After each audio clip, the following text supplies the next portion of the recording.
Hey guys, our question here today is why are there so few men in the church, and what can I and what can you do about it? The first question that we have to answer is, are there really more women than men in the church? And the answer is, yeah, kind of. When you look across all age groups, across all demographics, then you'll realize that there's not actually that big of a gap. There's a few more women, but not very many, not enough to be that significant. The issue really comes when you look at the amount of devotion between genders, how often they show up for church, how much they give, how much they serve, essentially how Christian they behave.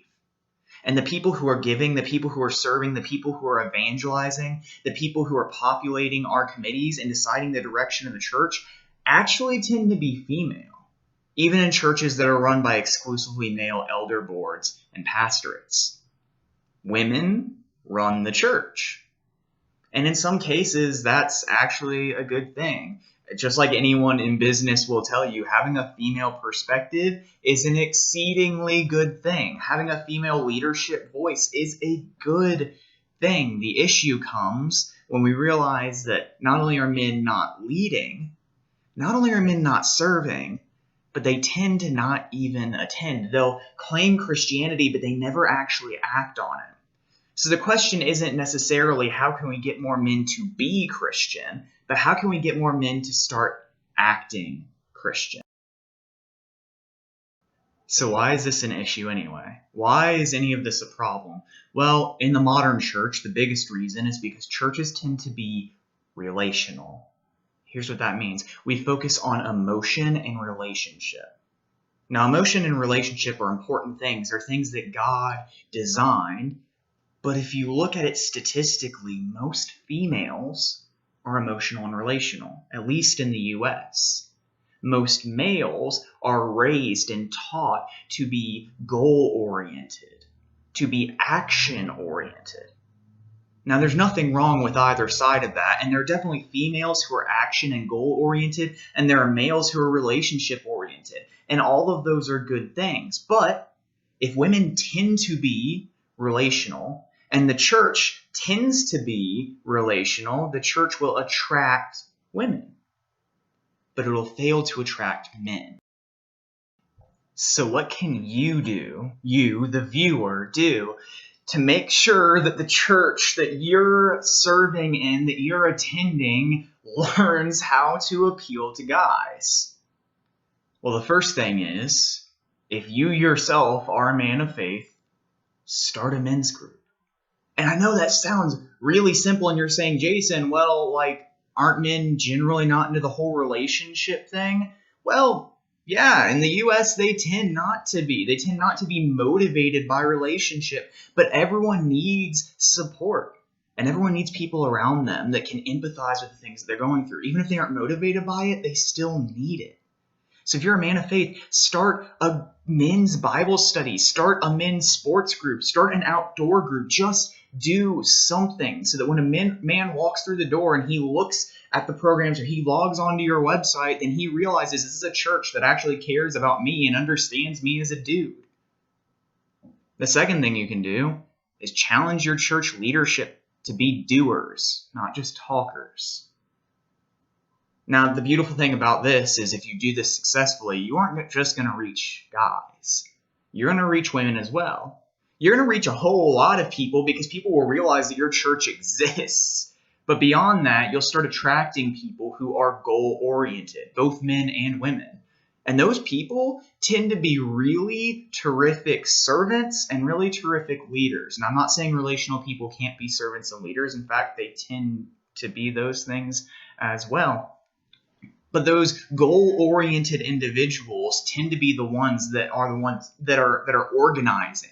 They're the ones that are out there on the front lines. The relational people are going to be the ones that are going to take care of others really well. The church has plenty of relational men and women already. We need some doers that are going to get out there in the front line and act. So challenge your church leadership. Meet with your pastor. Meet with your elders. Meet with somebody and say, hey, we need to get out in the community because we aren't reaching guys. We aren't reaching goal-oriented women. We need to get them. We need those people in our church. So challenge your leadership. The third thing is invite men to serve. and explain to them why what they're doing is important. Invite men to serve and explain to them why what they're doing is important. This means you don't just walk up to a guy and say, hey, we need some help mowing the lawn. You say, hey, we need help mowing the lawn, and I know that's something that you can do. Now let me explain to you why it matters. Because when someone pulls into the parking lot and they're not a Christian, but their home life's been a little messed up and they went to church when they were little and they just don't know what to do.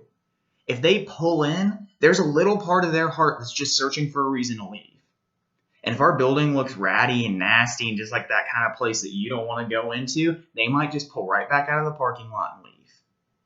They might see it from a half a mile down the road and go, oh, I'm not going in that building, and just drive right past. So even though, it's this silly little thing, mowing the grass, it doesn't sound very exciting, it's something that needs to be done. And it's important to the mission of the church. And when you explain to somebody what I'm asking you to do actually matters, what you're doing is appreciated, what you're doing makes a difference, you appeal to goal-oriented people, which is going to be the majority of males, but also a very important handful of women as well that are going to be your difference makers in a lot of areas. So invite goal-oriented people, and invite men to serve and tell them why what they're doing matters. That's it. That's 3 simple ways that anyone, regardless of your place in your congregation, can help out, can bring men into the church. First of all, start a men's group. If you're a guy, start a men's group. Second of all, challenge your church leadership to be doers, to start outreach programs, to act out the gospel and not just preach it on Sundays. And third of all, invite men to serve and explain to them why their service matters. I think if we as a church, not just Berean, but like the big church, the universal church, do those things, we're going to see an influx in goal-oriented men and goal-oriented women coming into our congregation. They're going to mix together with the relational people we already have here, and we are going to be a force to be reckoned with. But guys, we just got to get off our butts and do something first.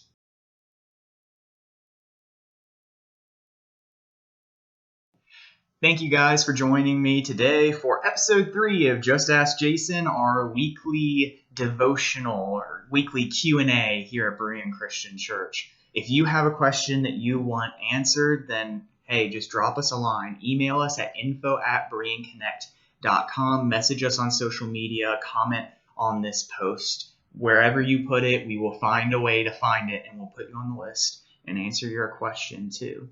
Again, we really appreciate your time. We hope that this was helpful for you. And if you're interested in becoming involved in our church, drop by bereanconnect.com, and you'll find some new here stuff. You can contact us, get on our mailing list, and hopefully we'll see you in one of our services soon.